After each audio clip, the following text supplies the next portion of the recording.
Do you have to suspend intelligence in order to believe the gospel?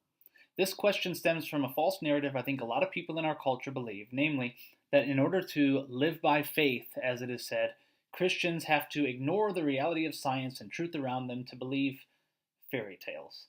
These are things that many uninformed people might say, but it's in direct conflict with the history that many of our world's most well known intelligent people happen to be Christian.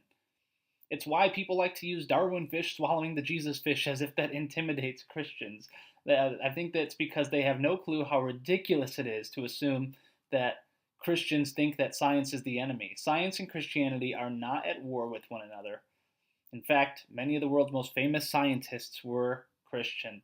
In this video, I'd like to point out a handful of names and faces throughout history and modern day in the science community that flies in the face of the narrative that Christians are dumb and don't know how to think and hate science.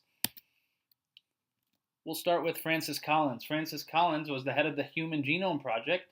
He helped complete research into the human DNA.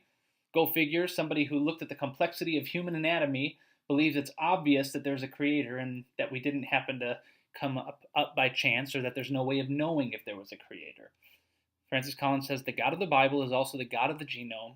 God can be found in the cathedral or in the laboratory. Next is Johannes Kepler. His quote speaks for itself.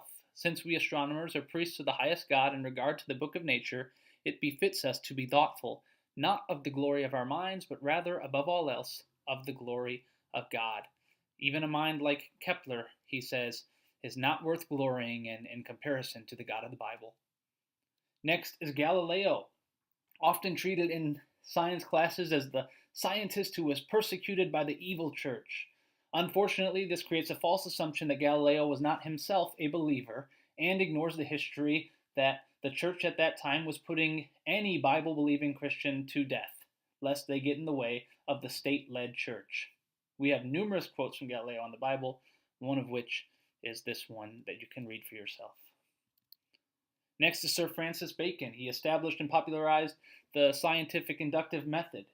He was a longtime member of the Anglican Church. And here he says, "It is true that a little philosophy inclineth man's mind to atheism," which means if you think just a little bit about philosophy, you're going to come to the conclusion of atheism. But great depth in philosophy brings men's minds about to religion. And we know that Sir Francis Bacon's religion was, in fact, Christianity. Next is Sir Isaac Newton, who says, "Here we account the scriptures of God to be the most sublime philosophy.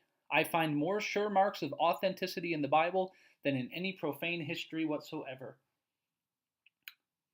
Isaac Newton wrote more about the Bible than he did on science, and he wrote a lot on science. Quite honestly, science and religion are not at odds. It's mostly among the uneducated or those only being educated by, quote, the new atheists, that it's assumed science and religion are opposed to one another. Quite honestly, new atheism and atheism in general is not a threat, even within the science community. Dr. David Berlinski says this well. He explains how ridiculous the concept of atheism is with science, that science has to be paired with atheism. He says, "The attack on traditional religious thought marks the consolidation in our time of science as a single system of belief in which rational men and women might place their faith, and if not their faith, then certainly their devotion." Saying science is a faith for many people. Has anyone provided a proof of God's inexistence? Not even close. Has quantum cosmology explained the emergence of the universe or why it is here? Not even close.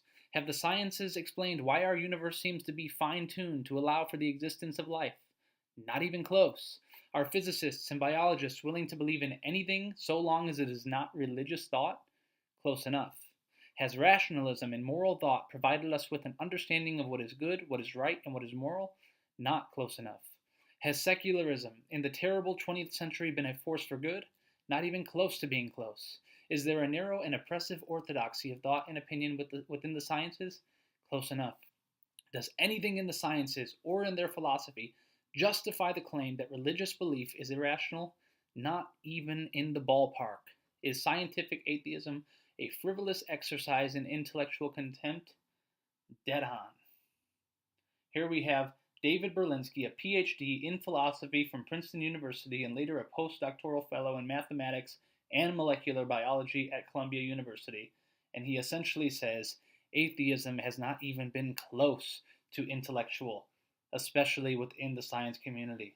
There have been countless Christians throughout the ages who have contributed so much to our world, not only from the science community, but in so many others. This is merely the tip of the iceberg. I want you to keep in mind, if you're watching this video, this is not meant to be an argument for God, nor is it meant to be an argument against atheism. It is merely an argument that you do not have to be dumb to believe in Christianity, but that in fact, many people who observe the world with more detail than any of us ever will or have were in fact God-fearing, Christ-exalting Christians who loved their God with all their heart, soul, strength, and fitting with what's being discussed here, with all their mind.